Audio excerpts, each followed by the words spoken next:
सवाल वहीं पे खड़ा हो जाता है कि साइंस में हमारा देश उन्नति कर रहा है, तकसील में भी हम भारत का नाम उज्जवल हो रहा है, नास्तिकों की संख्या बढ़ रही है, लेकिन ऐसे में भी जब नुपुर शर्मा जैसे कोई पार्टी की नेत्री जब बयान देती है या किसी और पार्टी की नेता यदि बयान देते हैं तो उसमें विवाद खड़ा हो जाता है।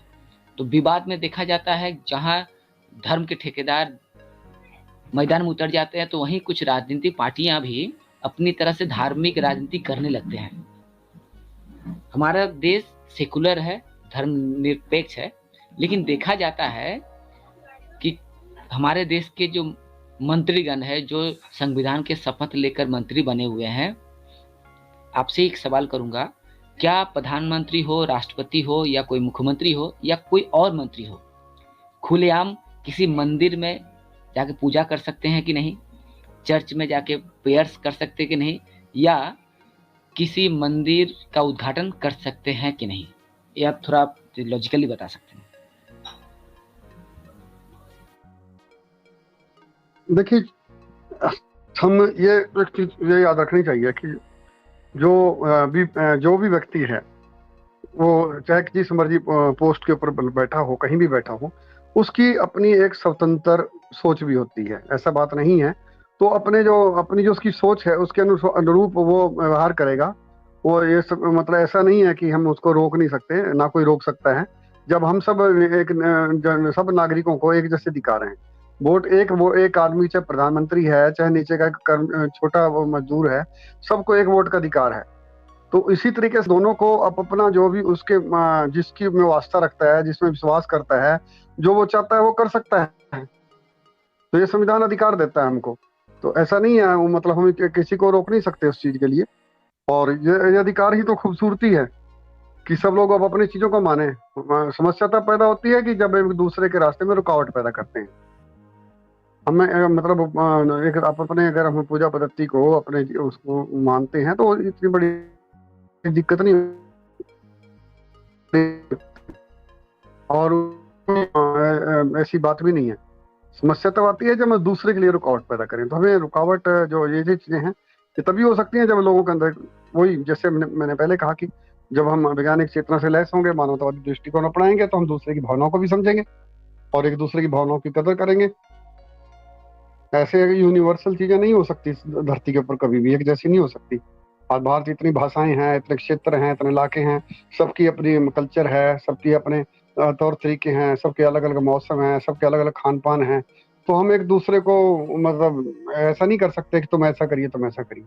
वो भौगोलिक परिस्थितियों की देन है, वैसा वो करेगा ही करेगा। हम कलकत्ता में बंगाल में लोग रहते हैं, मतलब उनका खान पान उस किस्म का है। पंजाब में हम लोग रहते हैं, हमारा खान पान अलग किस्म का है।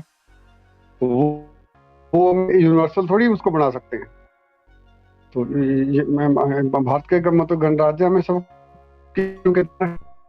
कोई ऐसा रुकावट ना हम बने एक दूसरे के लिए, ये मुख्य बात है हमारी।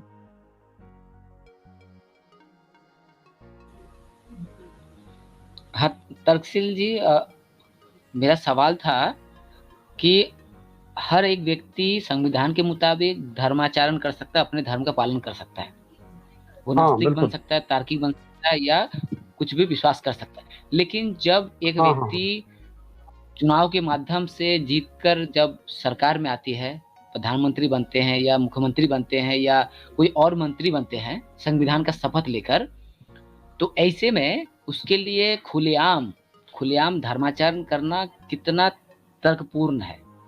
अगर कोई मंत्री कहीं मंदिर में पूजा करता है या चर्च में जाके प्रेयर करता है, या कोई ऐसा कोई बयान देता है कि हमारे पौराणिक कथाओं में जो राम थे, सीता थे, तो उसका क्या असर पड़ जाता है समाज में? नहीं, असर तो चलो लेकिन असर क्या होगा वो अलग बात है। हमें जो है ना, जो संविधान के अनुसार हर एक आदमी को अधिकार है, हम उसके अधिकारों को चुनौती नहीं दे सकते। ऐसा नहीं है कि वो अगर एक अच्छे किसी पद के ऊपर पहुंच गया तो वहां पर जाके वो बंद हो जाएगा, ऐसा नहीं है। वो कर सकता है, हर एक आदमी कर सकता है। वहां पर हमारे मैं आपको जैसे पहले बताया कि बात करते इतने जो बड़े बड़े नेता हुए हैं, वो कुछ ऐसे भी हुए हैं जो किसी चीज को मानते नहीं थे, ऐसे भी हुए जो मानते हैं।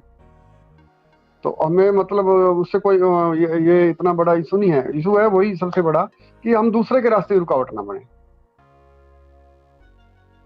मतलब हमारे जो अधिकार हैं हम उनका पालन कर, वो उनका उस दिशा में अपना काम करें, दूसरे के लिए रुकावटें ना बने। अगर ऐसा करते हैं तो फिर तो अगर नियम है कि मैं बाईं ओर चलूंगा, अगर मैं जबरदस्ती दाईं ओर चलूंगा तो आप भी दुर्घटनाग्रस्त होगा, दूसरे को भी दुर्घटनाग्रस्त करूंगा। तो जो नियम बने हैं उनका, जो संवैधानिक नियम, इसी तरह के जो संवैधानिक नियम बने हैं, हमें उनका पालन करने में कोई बुराई नहीं है। हमें उनका अपनी दिशा में चलना चाहिए, उसमें कोई फर्क, कोई बहुत बड़ी बात नहीं है। सभी किस्म के लोग हैं, पता है कितने किस्म के लोग बैठे हैं, सब मान रहे हैं, लेकिन दूसरे के लिए रुकावट ना बने ना, यही तो सबसे जरूरी है। हाँ, तर्कशील ने आपने सही बात कही कि आप धर्म मानिए लेकिन किसी के लिए रुकावट मत बनिए, बाधा मत बनिए, या किसी और धर्म में जाके कोई हिंसा तनाव पैदा मत करिए। तो हम हाँ तो हाँ। हमारे